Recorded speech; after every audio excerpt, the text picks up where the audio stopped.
build some lineups along with us. If you want let the machine do the lineup building for you, highly recommend betsportsgolf.com. Use the optimizer, use the old school fantasy national lineup generator. Any way that you want to use it, we have that at betsportsgolf.com inside the rabbit hole. Use code Mayo as I spill my tea to go do that right now. You use code Mayo because I need to pay for a new top of the desk because it's absolutely stained because of this tea. All right, you hit that down in the description. At Mayo Experience.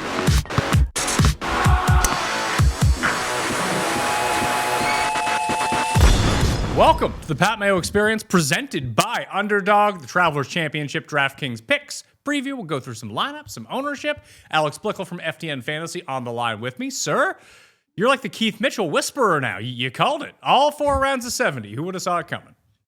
That was such a fun week of golf for Keith. Not just the fact that, I mean, he's the first person ever to go even in all 4 rounds of the U.S. Open. He was the first person ever to go 41-29. It was just so cool. And yeah, I was really pleased to see him finally, piece together some really good, consistent golf in a big event. And hopefully this kind of catapults him and gives him some confidence for the next time he's in contention. Maybe he can actually stay that way on the final day. That's never going to happen for him. He's just going to putt himself out of it now after having, I believe he had a pretty good putting week. He had to have had a good putting week if he was there. Everyone besides, I want to say Thigala crushed on the greens, who was up near the top. It really was, a who spiked with the putter type week, which definitely not my favorite, but Keith was really good, I know, with the putter for the first 2 days. I think he carried that over into the weekend, but it was really good kind of all around for him. I think this was the first time I can remember seeing him like carry over the approach play into a super big event like this, where, he's had stretches in his career where, man, the irons have been awesome for the last month. Like, this is his time. And then he gets into a big event and there go the irons back to what we had previously seen. So it was really cool to just see him play that well. And like I said, I hope he carries it over and actually has some confidence the next time he's in contention, because he's been very kind of outspoken about the fact that he doesn't believe in his game when he gets into those moments. On the show last week, you and Tambo built, I think, 12 or 13 lineups. I ended up playing 55 overall. Would you believe that the very first lineup that we built was by far the best lineup that I had? And it was a 5 of 6. That's really funny. It's funny how it works that way sometimes. I like the phrase "first thought, best thought," and that certainly came to fruition for you, I guess. Well, it was all 3 of us putting our heads together. The only problem was my call on Harris English did not work out. It was Scheffler, Clark, and Burns. That's how we started the lineup. And then it was English, Kitayama, and Ryan Fox. Like, if English is anyone else at, what the hell was he, $6,700? No, I make up pretty nicely here. But of course I didn't, and that's what happens. Yeah, we can always play the game. Like I was really bumming on Sunday, I guess, because the lineup that I wanted to build, I ended up with two 5 for 6s. I had 2 lineups, both went 5 for 6, and both have the same like starting 4 guys. And then I just couldn't decide on the last 2v2, so I decided to run both versions. The 2v2 that I wanted in that last group was Wyndham and Burns. I was $100 short, so I ended up with one Reed and Spieth, and then one Gerard and Hatton. Oh. So it's one of those scenarios where like both guys missed the cut by 1, so that was annoying. But then also it's like, what if DK pricing was just $100 different on any of the 6 guys that I used, and I would have been able to have that Wyndham and Burns pairing, and then I would have won literally every single contest I was in. So, when things aren't going your way, they end up just not going your way a little bit stronger. So, it's definitely been an annoying run, but it feels like I've been really close, and it's been nice to see so many people in the Discord and over on FTN Fantasy doing really well with a lot of the stuff that I'm using. Additionally, I think, that was a 5 of 6, and I think I had like something. The worst part about it was I was way over the field on 6 of 6 lineups, and none of that mattered. If you didn't have the right guys, like I was even noticing on Friday afternoon, it was like, I don't even know how much it matters if I end up getting 6 for 6, because the scoring's not going to be good on the weekend. So all that's really going to matter is how many guys do you have actually near the lead and getting those finish bonus points. How is it that Matt Fitzpatrick couldn't drive the ball? What happened? It was really weird. It was odd. Yeah, it was. I think part of it was that those fairways, they were running really fast. Like, even though the greens were soft, the fairways were really firm. Balls were really running out.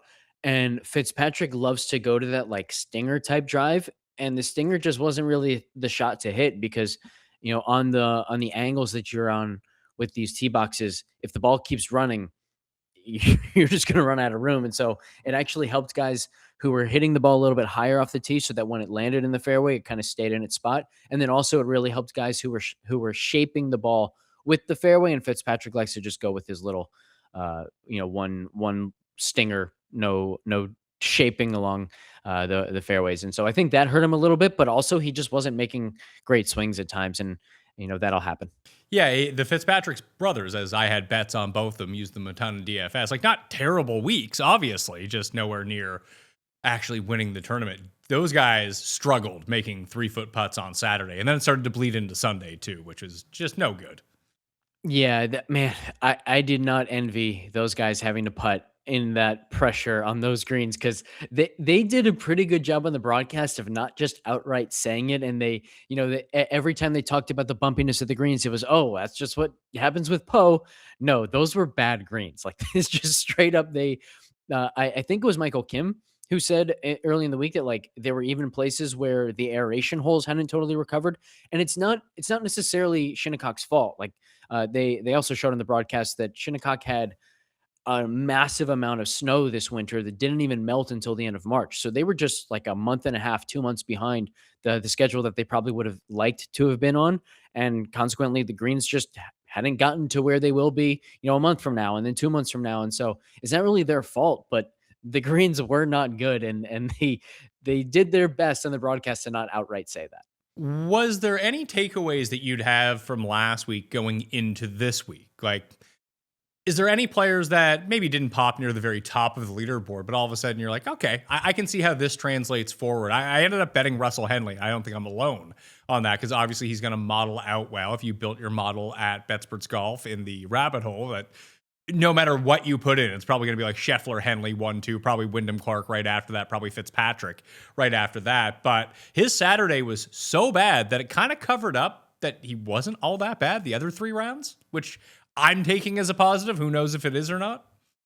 Yeah, I think it is a positive. I do also think though that like we should recognize the fact that the tests that they're about to be given by TPC River Highlands is very different than the test that they just got at Shinnecock. And so I think I'm more of the mind of saying, okay, who are the guys who fit this golf course that didn't really fit last week's golf course? And part of that too isn't just about like the actual course, but it's what are the conditions like, right? Like, they just had really difficult scoring conditions in pretty severe wind and slow, bumpy greens.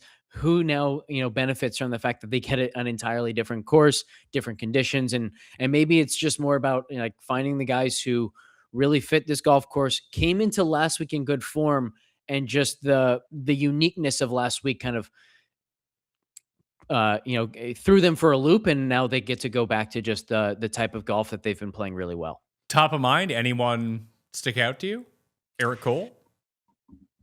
Yeah, he's not a bad play. It is weird that like a lot of the guys who are in great form just stayed that way. Burns and Clark for sure. I think maybe a bounce back that I don't think people are going to be very interested in this week is Russell Henley, because this is a very good course for him.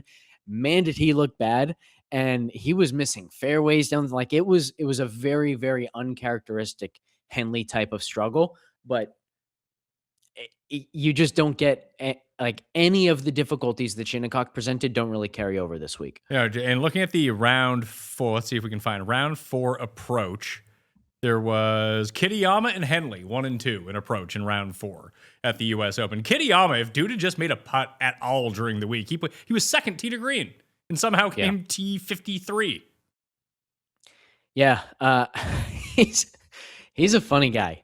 Because we've seen that story for him so many times where it's like everything is working for him except the putter.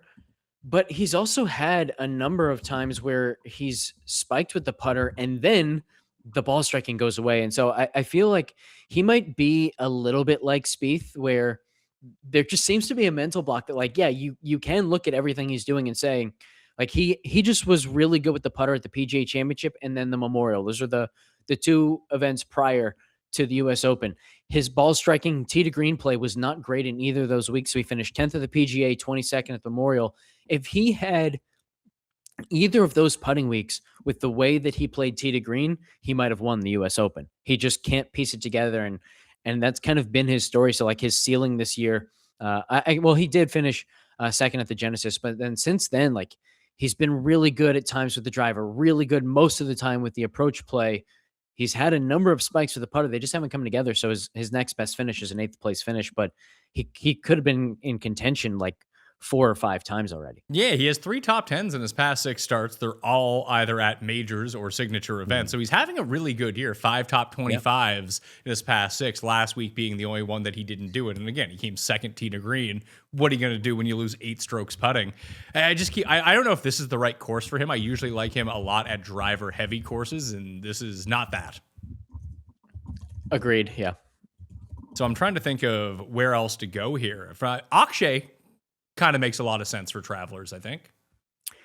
Yeah, he's one of those guys where like he definitely fits in terms of long-term fit, but more recently his driving accuracy hasn't been up to his usual standard. And so he's one of those guys where like I don't totally know how I want to play that. And so when you talked about like, okay, who's somebody who their good play this past week could maybe carry over and really, kind of catapult him forward. Akshay might be like the number one answer for me there because that was the first week in a long, long time where his driving accuracy was as good as it's been in the past. And if he can continue that into the Travelers, now he becomes a really good fit. He does. Unfortunately, these are not going to be football-size field fairways in order to hit. They're a bit more narrow. Yeah, and so that's part of it, right? Is like, did he really benefit from the width of the fairways and the fact that he wasn't hitting driver in some places, or did he just find something? We can't really see that in the data. I don't know if like I'd love if I could just go back and watch every shot like we can for the Masters, but maybe at least from Shot Tracker, like we might be able to see that sort of thing. And so it's definitely worth a deeper look on him, and that's probably something I'll do throughout the rest of the week because I can't think of another guy who really like kind of just totally reversed the big weakness that he had coming into the event within the event. And because it's something that he's done well in the past, his driving accuracy has been a strength in the past, like 1 week sample therefore means a lot more than it otherwise would.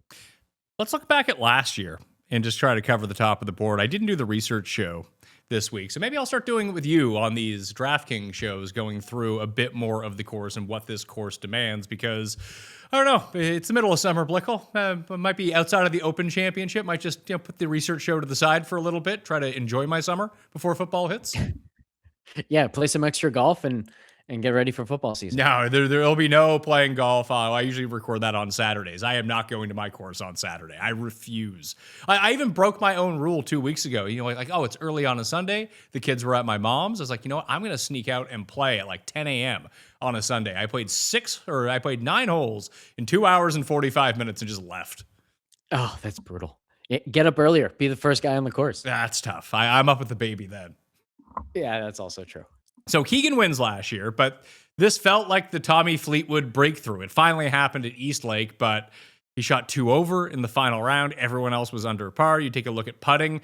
Everyone inside the top 10 outside of 3 guys gained 3 or more strokes putting. Lucas Glover lost strokes and finished inside the top 10. But then you had Tommy with his just barely above even, whereas Keegan gained 7, and Day, English, Rory gained 7, Scheffler gained 4, Harman gained 5. This is a putting competition unless you have an extreme outlier week. Yeah, it's not my favorite course model. I do like the fact that a strokes gain driving accuracy does see a big boost in predictive value. But to your point, like distance, approach play, around the green play, all less predictive than usual. And that makes it, like I said, not my favorite course fit model. Par 4s, 400 to 450 yards. That used to be a very good look here as well. I mean, the fact that Bubba won here 3 times just still seems really staggering. But I can't remember if it was the year Bubba won or Harman won. But I think they converted like 45 of 45 putts inside 10 feet. They just didn't miss inside 10 feet, which leads me to believe that putting inside 10 feet is exceptionally easy at this course. Or where we've seen repeat winners, like Keegan's won 2 of the past 3 years and putted really well, and outside of that, he's not very good on the greens, that there's something about these greens that, like, course history putting here goes a long way. Man, that's a big ask for me. I don't necessarily disagree with that. I think though that, like, let's say that that's true. Let's say that this is a place where there's a lot of stickiness from one year to the next in how well you putt. Even if that's the case, even if that's true, you're still going to have that signal mixed in with so much putting randomness from one year to the next that it's going to be like impossible to tell, okay, which of the guys who have putted well in the past have done so because this course, these greens actually fit their putting really well versus just randomness. Like you're just going to have no chance of actually sorting through that. So it's a tough ask, but I think as like a tiebreaker, or, when someone who typically isn't a great putter has putted well here, maybe that's, a added signal there. But yeah, it's not something you're really going to get me super on board with. Just looking at the guys over the past 5 years who have the best putting averages per round, Jacob Bridgman and Ryan Fox are near the top of that list. Bridgman's actually super intriguing this week because the accuracy is back. He's actually hit his irons well each of the past 2 times out, including the U.S. Open. He just has not been running the hot putter, but that really is his entire game, is be okay driving, chipping, and with your irons, and go nuclear on the greens. This seems like a perfect place for him. Yes, that I definitely agree with. And one thing I will say that potentially helps your argument, and actually real quick on Bridgman, he was lights out with the putter to start this year. Won the Genesis, 5th place at the Players. He was super, super hot. And then the putter kind of went stale. But now, really good in Canada, really good at the U.S. Open. So he's got that back in form. So definitely like that about him. From a course fit standpoint, putting is about 33% less predictive than usual here than at most courses. That can potentially mean that this is just a unique putting test. I don't really know, I don't have a great hypothetical answer for what that could be, like what would make it unique. So again, like this isn't necessarily something I believe, but that could tell us, well, this is a unique putting test for these players. And so the uniqueness of it may make it more stable from one year to the next of who putts well. So I'm definitely not disagreeing with your hypothesis. I'm just not fully supporting it either. You're allowed to fully disagree if you'd like. You can go hard at me. No, listen, like I'm going to follow the data. If the data was telling me, hey, putting is significantly more predictive here than in most places, I would tell you, no. This is just a place where good putters should putt well and poor putters should putt poorly. And you should not care about what they've done here in the past. But that's not what the data is telling me. The data is telling me that the full sample of who a guy is on the greens does not really translate here to who putts well.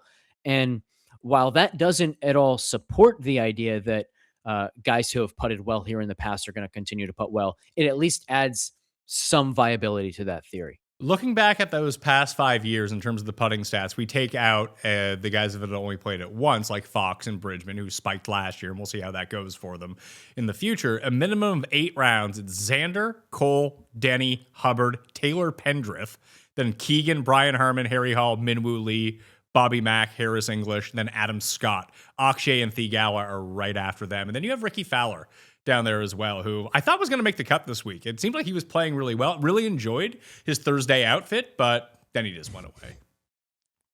Yeah, he was one of those guys. Like, I mean, there were so many, right? Who I think they were playing fairly well for a decent amount of time, and then as soon as things went a little bit awry in their game, as soon as they were missing by just a touch, especially in their approach shots, that course is just so penalizing that you can find yourself in position like hole after hole where you really don't have a chance to make par anymore, and you're just hoping not to make the triple. And then for one thing, like that means you're bleeding strokes left and right, but it also means you give yourself like 5 straight or 5 and 7 holes, something like that, opportunities where you're just hoping to make bogey and not make a triple. Eventually that big number is going to come. What do you make of Thigala bouncing back here? Because again, I mentioned he was the only guy inside the top 10 at the U.S. Open who actually he actively lost strokes putting. He was like minus 2.5 or something like that, and was still able to get up there. He has a pretty good history here. Obviously did not play well last year, but I think sometimes you have to put that into context a little bit, that he just didn't play well last year anywhere. That's not shocking that he had a bad tournament here, but he seems to have gotten his shit together a little bit, at least the past 2 tournaments, and he didn't putt in Canada. He didn't putt at the U.S. Open. Here, he's been able to drain a few putts. And did you watch much of his putting? Because it was it was really weird. Like, I think he was lucky to only have lost about half a stroke per round with the putter, because what he kept doing is making like the 20-foot slider for birdie and then missing the 5-footer for par on the next hole. So if he wasn't making those really difficult ones, it might have been like a full stroke loss per round. That's not super encouraging. I also think that like he's probably one of the guys who really benefited from how wide those fairways were, because he's very rarely like perfectly hitting his line, and maybe he just benefited from the fact that he could miss a little bit and still hit fairways. And accuracy being like the one skill that really has more signal than usual here, where everything else is kind of diminished. He's not exactly what I would call a course fit, but to your point, he is spiking now with the approach play. It's gotten better each of the last 4 weeks, culminating in a fantastic week at the US Open. The short game looks phenomenal, which I don't think is super important this week, but it's always a good thing to be really, really dialed with your short game, especially in a course where like the better rounds at River Highlands can often be bogey free. And one of the ways to go bogey free is every time you miss greens, you just chip it to 2 feet. And so I do like that aspect of his game right now a lot. So some of the other guys, I was just looking at driving accuracy from this course. Morikawa, Aaron Rai, Henley, Smalley, Brian Harmon, Corey Connors, Noren Glover, Fleetwood, Spawn. Not like a ton of shocker there. Nico Echeverria only has his 2 rounds here. And obviously his approach play was pretty good last week. He blew up on Saturday at the US Open. But doesn't this sound like a Nico type of course? I know it's not Bermuda grass greens, and that could pose a problem because I think all of his wins have either come on past Palom or Bermuda. But if you can find the hot putter, what he does well is perfect for here. Yeah, and he really benefits from the fact that distance is not predictive on this golf course. I mean, he's losing as many strokes as like anyone in the field from a distance perspective. So like that for him. And yeah, both the putter and the approach play, he's another one of those guys that like they're spiking at times. They just need to spike together. I want to go back and look at some of these former champions. I'm trying to think about who the crappy winners have been at this event. Now, I know it's a signature event now, but it wasn't always a signature event. I feel like the worst winner that we've had here is like Harris English, which is pretty good. Yeah. Have you looked much at pricing yet? Yeah. I'll say this. First of all, I like the fact that it's not just like a carbon copy. Like, this is the order everyone was priced in last week. This is the order everyone was priced in the previous, signature event. So you're just going to get the same order of guys. We do have some surprises, some big surprises that I do think are going to drive ownership to some degree. But I'd also say like, so for example, like Hideki Matsuyama is $7,300. When was the last time he was anywhere near this price tag, outside of the fact that at the US Open, he was 76, which was also like the first time we had seen him anywhere near that. I think the second lowest he's been all season was 8,700. And now we get 76 and 73. 15 of 15 cuts made for Hideki. Yeah. My impression of him all season has been he's close. It's like he's not quite sharp, but he's had a number of rounds where like through 6 holes or through 8 holes, it seems like, okay, we might be about to see the unconscious Hideki on the back 9, and then it just doesn't show up. Or the inverse happens. He starts like 5 over through 6 holes and then plays 6 under the rest of the way. We just haven't seen him put a round together, but it does seem like his game is a little bit close. I don't like the fact that like his one weakness is the one aspect of the course fit model that really pops this week, his accuracy. But God, 7,300 is so cheap. Well, when we come back, we'll try to build some lineups with Hideki, see how much he is going to suck away at the ownership in that range, and try to predict out the chalk, maybe build some winning lineups. Maybe the first look lineup will be the one that we have to go with this week as it worked last week. Stay tuned.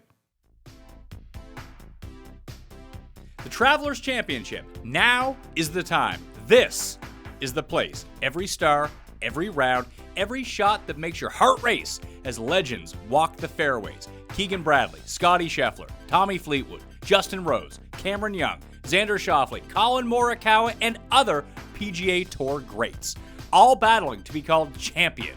See the world's best for all 4 days. No cut. You'll feel the pressure before the shot, the roar when it drops. You'll stand close enough to see it all, the intensity, the focus, the moment when everything comes down to mere inches, and where everything makes you feel part of the moment. It's golf at its best, up close, open to all, and only here. The excitement starts June 24th and runs through June 28th at TPC River Highlands in Cromwell, Connecticut. For tickets and information, visit travelerchampionship.com. Now is the time. This is the place.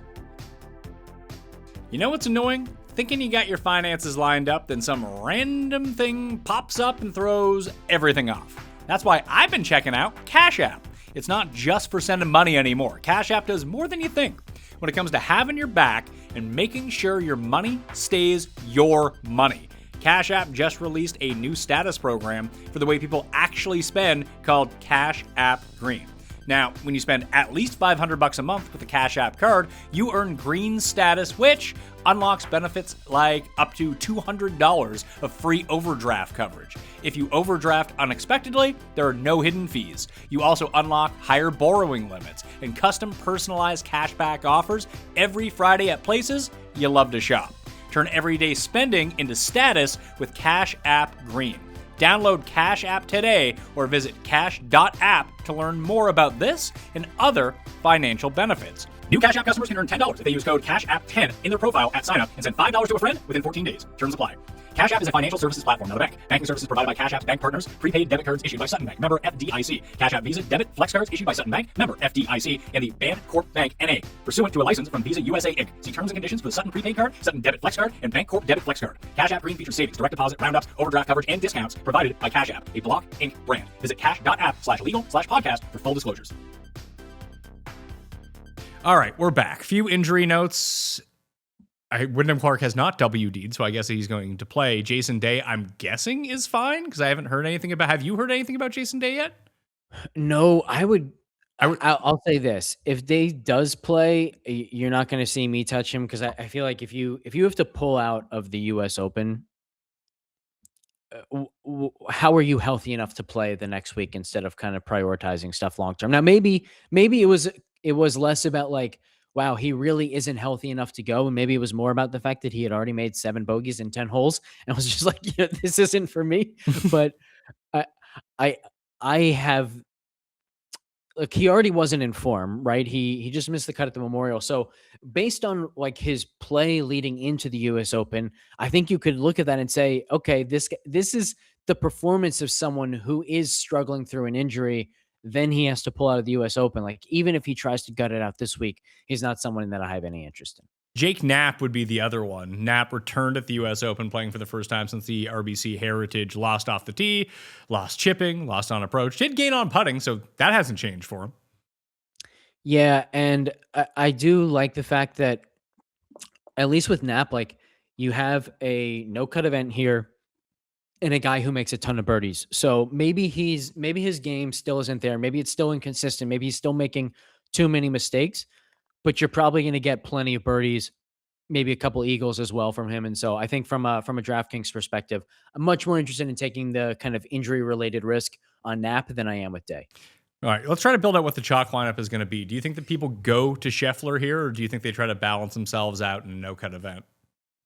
I do think people are going to go to Scottie. Now, I think we're going to see, plenty of lineups that don't use Scottie, but if you use Scottie, you're left with 72-40. And when we go down to that low 7K range and the upper 6K range, like, man, it's just loaded with guys who've played well this year or coming off a really good week last week. So yeah, I do think that because people are going to be drawn to this 7K-ish range of players, that it's just then so easy to put Scottie in there, and Scottie just looked really good. So I think the Scottie builds are probably going to be more popular this week than they've been in quite some time. So you can go Scheffler, Akshay, Hideki, Bridgman, Smalley, Poston. Like exactly, yeah. I mean, and not only are those next 5 guys like really solid, but they also leave out a lot of other like I think guys who are going to be popular. Like we could see people go to Mitchell after that great performance. We Wrighton, I still don't know exactly how to pronounce his name because I wish the broadcast would have a consistent answer, but it seems like every time we tune in, they're saying a different pronunciation. But he's going to be pretty popular, I think, at 72. Go down Cauley coming off a win. Gerard's played pretty well up until that missed cut. A lot of the like Corey Connors 67, Straka 68, Eric Cole 68. There are just so many players. Then you also have Hall and Fox who've been in good form. Michael Kim's been in pretty good form. There are endless answers down here that people can go to build these Scottie lineups. And so it's really, really hard to see Scottie coming in, I think, anywhere under like 30% this week. Okay, so let's try this again. Let's throw in Scottie and let's go to the bottom. I mentioned I think that Nico is my favorite guy of the players down in this range. That even if he sucks, he should make enough birdies to help your team out. Yeah, I would agree with that. And again, it's a no cut event, and so like that's a perfectly viable strategy. You don't have to worry about what is your weakest link as much when that weak link isn't a missed cut.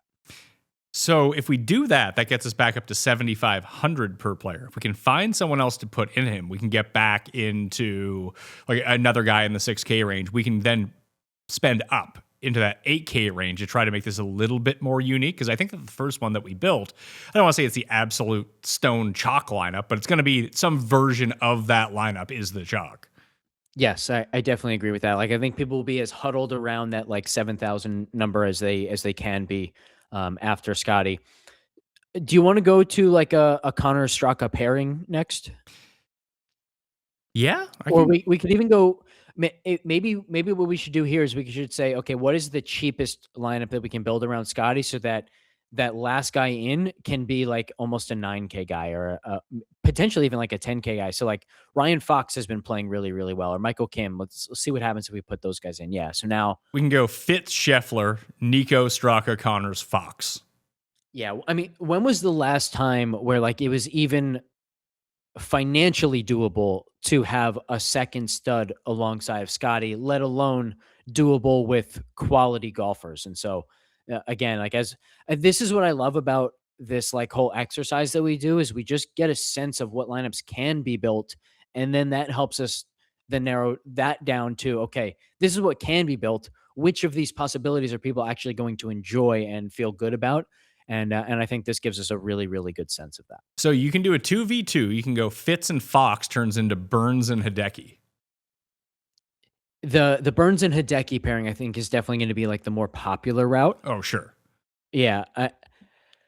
I do you feel honestly like this is such a strong lineup that I almost feel like maybe we're wrong about that initial assumption that once you click Scottie, people are just going to try to stay as close to like 7,200 as possible. And maybe they are going to really, really embrace the 6K range and try to get a second really, really good player because this is such a good lineup. It is, but like, have you ever known people to do that? To be like, you know who I like, this $6,100 guy.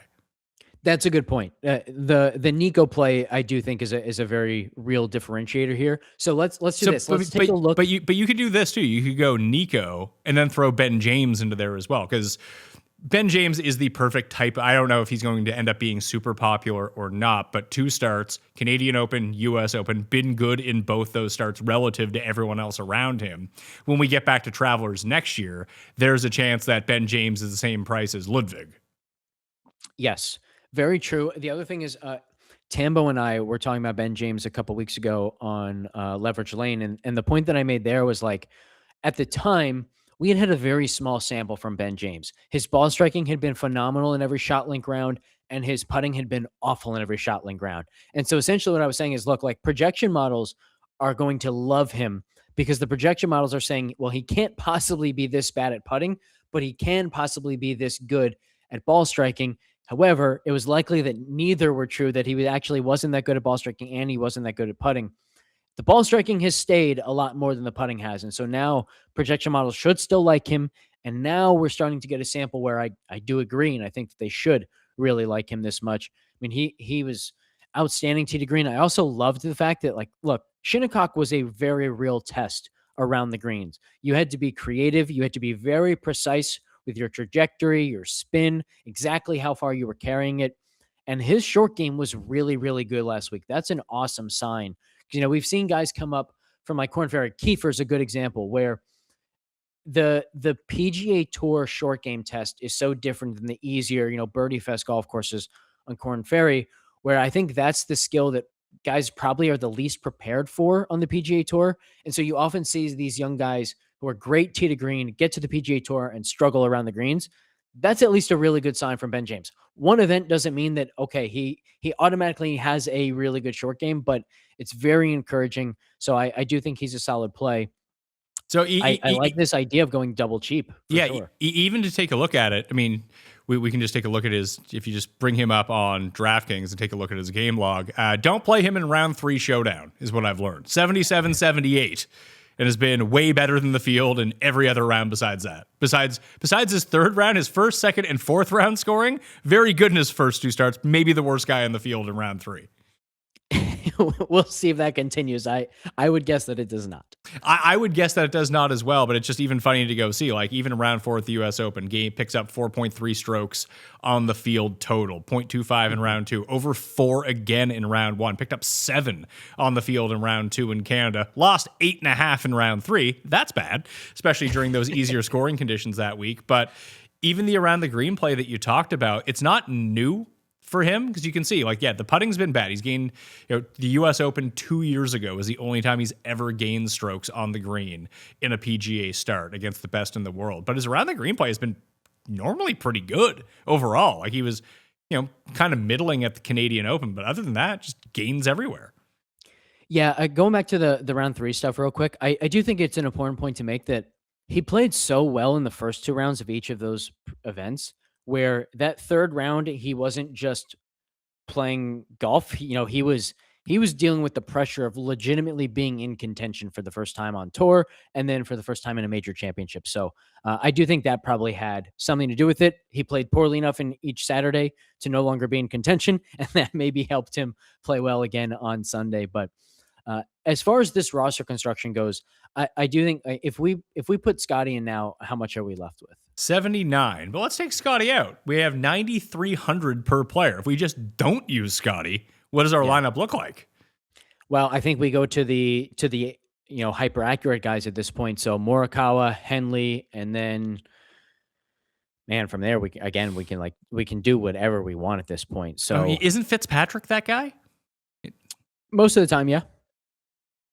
And then we can ride the hot hand with Burns. He's not usually an accurate guy, but he's been much more accurate of late, and the rest of his game is so damn good right now that obviously he's a solid play.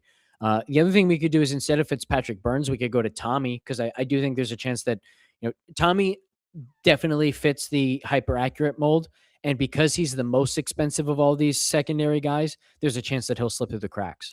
Yeah, Tommy being the second most expensive. Do you know what the weirdest one is? Is Ludwig being more than Cam. Yes. I don't quite understand that. DraftKings has fallen for the Ponzi scheme. That's all it is. But don't worry, he'll have a great Sunday to suck you back in. Yes, only if he's out of contention, though. If he's in contention, bank on bank on the bad Sunday. It was kind of like Sam Burns almost pulled. For years, I would tell Jeff that, and Sergio ended up winning, playing in the final group, so I ended up being wrong on it. But if Sergio was ever going to win a major, and Fleetwood's probably going to be the same way, what Fleetwood did at Shinnecock the last time around is how Fleetwood is going to win a major. He's just going to be 5 strokes better than everyone, being out of contention, post a score, and win. Although that rarely happens in majors. That's just something that could have happened with him. Feels like Ludwig's on that same route, and that is the Sam Burns method. If Sam Burns had been tied with Wyndham Clark on Sunday, he shoots 78. Yeah, I agree with you. I think that's exactly how it's going to happen. The only other way is like the first Cam win, where he just laps the field and he's so far ahead that he's like not even really feeling the same type of pressure. And then if you remember when Cam had his first win, he had like a 5-stroke lead. Someone started to make a run and he made like back-to-back 30-footers for birdie where like he wasn't even necessarily trying to make the putt. He was just trying to lag it close and they just happened to fall. And then it's like, okay, now I'm up by 7 again. This is going to be easy the rest of the way. So it's going to be one of those two routes for Tommy. If you go back to that last lineup, we had the answer. Siwoo Kim finishes that hyper accurate lineup perfectly. He does, but man, I get that it's DraftKings scoring. He's going to make his birdies, but I don't think I've ever said this in my life. But could you imagine just playing Maverick McNeely in this spot, a guy who can actually make a few putts? No, or Cantlay? It's Siwoo over Mav, dude. What about we have money for Cantlay here? Okay, that's a little bit more interesting. Let's see. Cantlay has his driving's been really good. Cantlay's putter hasn't really been better than Siwoo's though. It hasn't, but do you have any faith that I guess maybe it wasn't Cantlay hasn't won in like 4 years, so like what am I saying here? But if it came down to one of them needing to make like a 6-footer to win you your DraftKings monies this week, I'd put my money on Cantlay over Siwoo. That I agree with 100%. But I do think I trust Siwoo to be in that position more than Cantlay. True. But even to take a look at what Patrick Cantlay's been up to here, you can see, yes, he was cut at the U.S. Open. And frankly, I did not realize he'd been playing as consistently well as he has. That, the driver's been good, the approach has been good, the chipping, suspect, whatever. Like you said, not the most important thing here. And the putter has either been, so I guess this would be the difference to me when trying to assess the putting between Siwoo and Cantlay, is that with Cantlay, it's either been really good or really bad. Sometimes I like that kind of guy. Yeah, I mean, I think you can say the same for Siwoo, but I very much grant you the fact that like just because Siwoo has had a 1.2 per round and a 1.95 per round event in the last couple months with the putter doesn't mean that he's about to spike again with the putter. If one of these two guys has a great week on the greens, it is significantly more likely to be Cantlay. My kind of retort to that is we're seeing spikes from the approach play, especially from Siwoo at a significantly higher rate than we are from Cantlay. And because of that, we've seen Siwoo probably have, 4 events so far this year where he's gained enough strokes to win this week. So and we haven't seen any such events from Cantlay this year. On approach or putting? Overall. Like he gained 3.97 per round at the Byron Nelson, 3.26 at the Heritage, 3.27 and 3.28. That's an interesting coincidence at the Phoenix Open and the Farmers from Siwoo. I don't think we've seen a single instance of Cantlay gaining 3 per round this season. Yeah, his high was last year's Tour Championship at 2.9. So the ceiling from Siwoo has been good enough to win a golf tournament. He just hasn't done it in a week where no one else reach that level. Cantlay's best performance this year has been of like a top 6 or 7 in a signature event type performance, not anything close to what's going to win, let alone contend. All right, so Siwoo it is. So the lineup would be Nico and Ben James, Morikawa, Henley, Fleetwood, and Siwoo. Good lineup. It is, yeah. It really is. I actually kind of love this.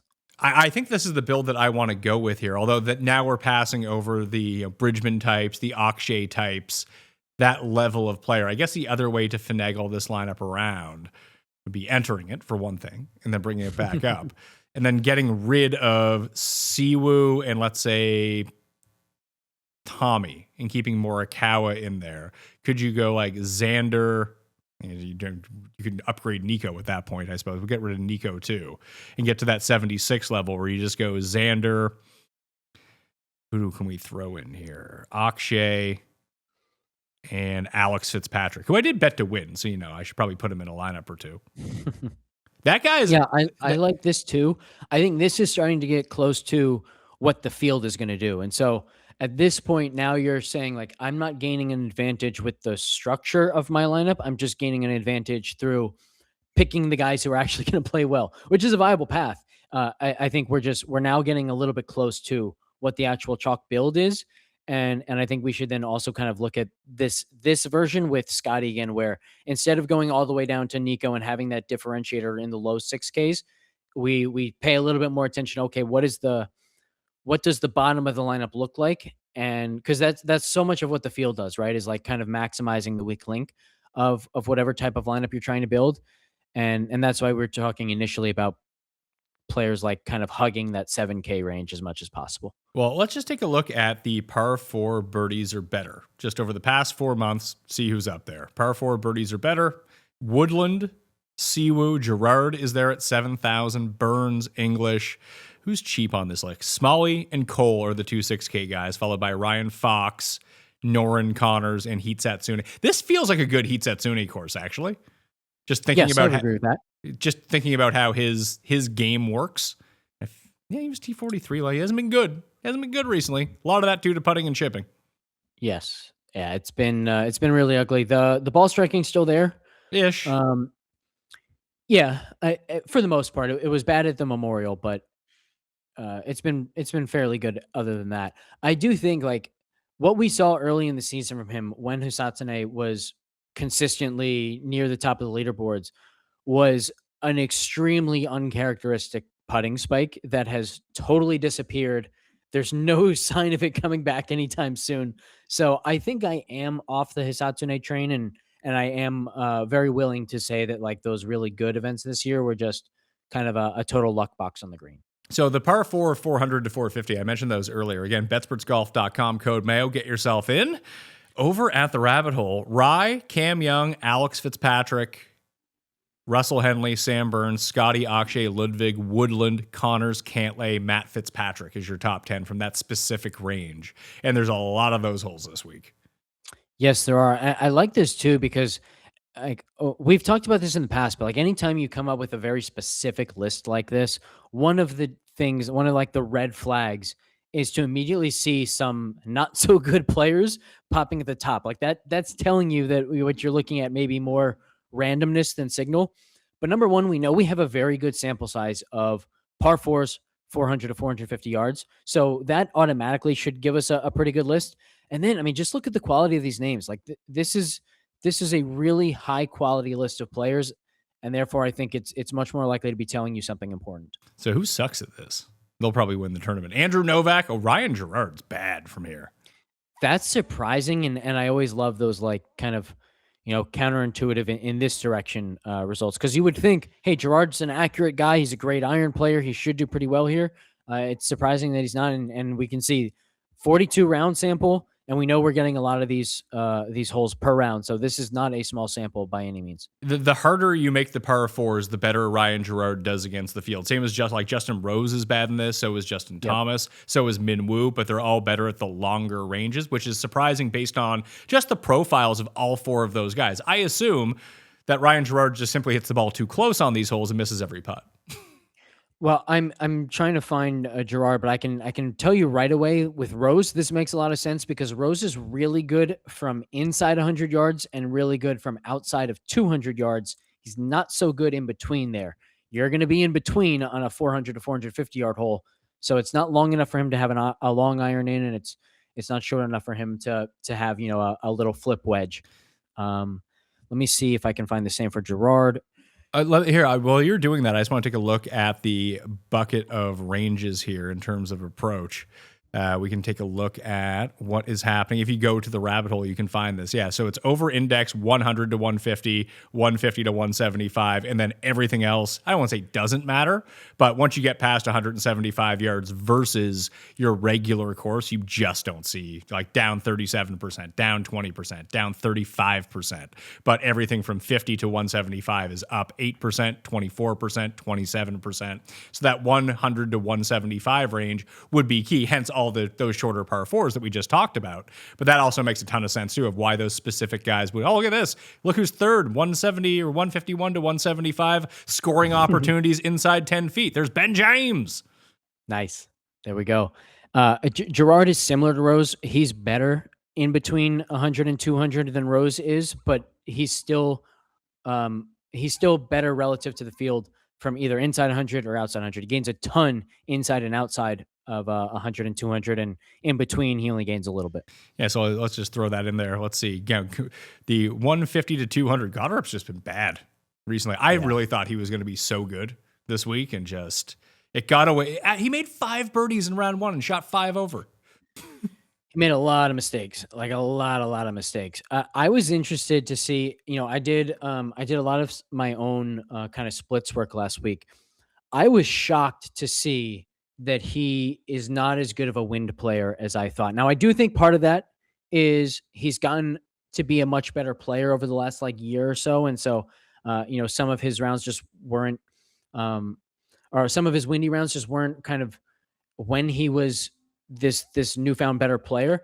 But I'm controlling for that in my stuff. And what I did find is he gains strokes more often than he typically does in the wind, but he doesn't have those like spectacular rounds as often in the wind. So that was surprising to see, and it got me off of him on DraftKings, which I was fortunate about. Well, the one thing that I noticed when I was running through the stats on here was that in the exceptionally windy rounds, like over 18 miles per hour, he kind of dropped off a little bit. But anything that was kind of over 10 sustained, all of a sudden he vaulted to the top of those. So when we thought about him in windy conditions, maybe he was just playing at 17 miles per hour, not 18 miles per hour. Like there's always that weird differentiation with stats sometimes that whatever you use as the cutoff barometer just ends up not working. So this one I thought was interesting. The 150 to 175 scoring opportunities inside 15 feet. You got Henley, Hoagie, Matt McCarty. Listen, he hasn't been playing well recently. Where did he make a run? He made a run somewhere, I feel like. He made a run Truist. A few places, yeah. Yeah. Cadillac and Truist in back-to-back weeks. He's been ass ever since. But if this is still only over the past 4 months, like looking at that specific range that I was just on, there we are, that he putts, and that could be very helpful here. Very, very helpful. His approach play the last 2 weeks, though, has been atrocious. So I don't know. It's a risky one for sure. We have Hoagie down there as well. I think I'd still rather take McCarty over Hoagie and try to luck into the spike putting week because that's just never happening for Hoagie. Yeah, and the other thing for McCarty is like he was it wasn't just the Truist and Cadillac. He was also very good at the Masters and the RBC Heritage, and then his approach play got hot for the Cadillac and the Truist. But like in the same way that the fact that he was suddenly on fire with his irons didn't translate to the PGA and then the Schwab and the Memorial and the US Open, it's also possible that his really poor iron play at the Memorial and the US Open doesn't translate into this week. Maybe he'll suddenly re-find it again. And the fact that he's such a spike putter, can put him right back into contention. We already talked about the fact that this is a very different test this week. Like maybe he's just not suited for iron play on really, really difficult golf courses like Muirfield Village and then Shinnecock. And now he goes to a much easier golf course, a much more scoreable golf course. And that could be the thing that really helps him. So I do think like when you're thinking about players down in this price range, part of the question shouldn't be who's going to play well. Who do I think is going to play well? It's more if this guy plays well, how helpful can he actually be to my lineup? Are we talking about a 30th place finish with not a ton of birdies, or are we talking about a guy who can actually give me a top 10 and score like crazy? And I think that makes McCarty a pretty good option down here. Scrolling through all these options where I'm taking a look at the 150 to 175 category inside 10 feet and then kind of matching that up with 100 to 150 where we saw that it's going to be a bit over index this week. You see Siwoo is great in both. Henley is great in both. McCarty is 4th and then 30th, so he's good in one and pretty good at another. Kind of same with Adam Scott. Ludwig pops up with both. Is anyone going to use Ludwig this week? I think so. He's just such a popular play every week. I know he wasn't but just with this past week, but like his pricing, man, like he has to get squeezed by Fitz and Cam Young. He has to. Well, I think he probably gets squeezed by Cam a little bit, but Cam didn't play as well this past week, and he hasn't been quite in as good a form. Ludwig is now cheaper than Fitzpatrick, so yeah, he's more expensive than Cam, but he's been more expensive than Fitz. Now he's the discount option compared to Fitz. I think he'll still get a decent amount. I'm not saying he's going to be like the most popular in this range, but I think that he will still be 15 to 20, something like that. Yeah, if it wasn't for round 4 for Cam Young, like he lost 1.16 strokes total. He lost 2.4 tee to green. His tee to green the first 2 rounds was staggeringly good, and he could not make a putt. Yeah, unfortunately, he's one of those weird ones too, where it's like he doesn't have decent days. It's either he struggles to make anything, or typically of late, it's been he just pours putts in kind of left and right. And so that's a very nice thing. And it's the reason why he has so many phenomenal weeks. And then when he's not quite on it, instead of, a 25th place finish, it's a 40th place finish or 50th place finish, something like that. We didn't really bring him up, but he did finish top 10 at the US Open. And to take a look at these scoring ranges, Gary Woodland is awesome from these ranges. He and Morikawa. It is so much fun that he's playing as well as he is. I love Gary, and I think he's a really strong play this week. He's also one of those guys where, like, if the entire industry is thinking the thing that matters this week is driving accuracy, because he hits the ball so far, they're not going to go to Woodland. Woodland is very, very accurate off the tee, and that makes him a good fit here. It does, and especially from these scoring ranges, like can he make putts? Yeah, he's up to 68% driving accuracy over his past 8 rounds. For the year, it's only 59%, but I think a lot of that you have to factor in the course that he's trying to play at the same time, too. He sucks around the greens, but as you mentioned, when you took a look at the course fit, not that big of a deal, right? Correct. Yeah, and I always love that, and we've talked about this a bunch, but like when a player isn't great with his around the green, it doesn't necessarily mean he can't contend. It hurts his floor more than it hurts his ceiling, because when he's really on, he can just be good enough to not really need that around the green play much. And Gary is very clearly one of those guys who's capable of being good enough with the ball striking to kind of gloss over his short game in any given week. You still have Lucas Glover down here as well. I had mentioned that he finished inside the top 10 of this tournament last year. It hasn't been a great go for him, but the approach play is still really good. He's just, as per usual, can't putt. Yeah, I don't see the spike coming anytime soon. All right, that's good to know. So if we go back to our lineup and we try to use this as being somewhat instructive, you got Siwoo, Henley, Morikawa, Ben James pops up there as well. But the closer you get, the worse he gets. Almost from like 150 and beyond, he's a little bit better. You have Ludwig, who's very good from these two ranges as well. But Morikawa, Woodland, Henley, Siwoo. If we start off that way, what do we get left with? Morikawa, Henley, Siwoo, and Woodland. I saw Bridgman on that list as well.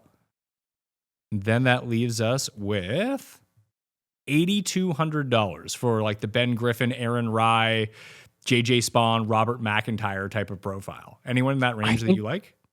I think my vote is Rai here. I'm curious to see how he ranks in these.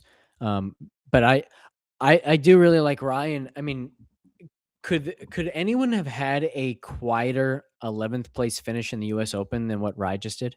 I don't think so. Rai is number 1 across the board from 100 to 150, but gets kind of like worse the longer you go back. Guy gets dialed in with his wedges. Snedeker rates out pretty well too. I think that's good enough to me. Like, again, what we saw was a lot of opportunities from 100 to 150. So that should be a lot of birdies for Aaron Rai. Yeah, I'm actually digging this lineup a lot. I don't know if it can make any putts, but here we are. I like it a lot, and I love the fact that it tells a very clear story. It tells the story that a separating skill this week is how good you are from 100 to 175 yards. If that is true, it helps all 6 of these guys equally, and that's the kind of thing that you want to be building your lineup. It's not that different than like a wave stack where you say, if the early wave happens to be the easier scoring conditions, it helps all 6 of my guys. You're doing the same sort of thing. It's just a different type of stack. And you have 4 hyper accurate players in this lineup too, between Morikawa, Henley, Siwoo, and Rai. And then your mileage may vary on Woodland or Bridgman, but they have been accurate in the past. Yeah, I mean, Woodland, I would absolutely put in the same, super accurate category. Bridgman, I would not. But the other thing here is, like, let's say we're wrong about this, and like it's not a separating skill set to be great from 100 to 175 here. It's not like this lineup's going to suffer from that. These are still 6 high quality golfers. So, you didn't land on any jabronis who happen to be really good in this split and all their other stats suck. You played 6 good golfers who are especially good in this little split. Yeah, Akshay would be another one I could throw into that mix of that sort of player if his accuracy has actually returned, and maybe it has, maybe it hasn't. He's also weirdly like Wyndham Clark. I guess you can you don't see the first one coming, but the second one has now kind of materialized for Wyndham Clark, that when he gets hot, you just kind of have him on a heater, where Akshay just kind of pops up out of nowhere. It's like, oh yeah, my game's back all of a sudden. Yeah, very true, and that's actually something I've been trying to quantify. It's very difficult to do, but like number one is identifying, okay, who are the super streaky guys, and then what does it take before we can say, yes, this guy is in a hot streak? Is it after the first really good performance, or is it after the second good performance? Does it need to be back to back, or can it be 2 and 3 weeks? So it's been a very big challenge, but it's something I'm having fun kind of researching. All right, Alex Blickle, ftnfantasy.com. You are on Leverage Lane with Tambo on Wednesday, correct? That is correct. Yes, 10:30 a.m. All right, build some lineups along with us. If you want let the machine do the lineup building for you, highly recommend betsportsgolf.com. Use the optimizer, use the old school fantasy national lineup generator. Any way that you want to use it, we have that at betsportsgolf.com. Inside the rabbit hole, use code Mayo as I spill my tea to go do that right now. You use code Mayo because I need to pay for a new top of the desk because it's absolutely stained because of this tea. All right, you hit that down in the description. Thank you all for watching. I'm Pat Mayo. I'll see you next time. Mayo Experience! Experience!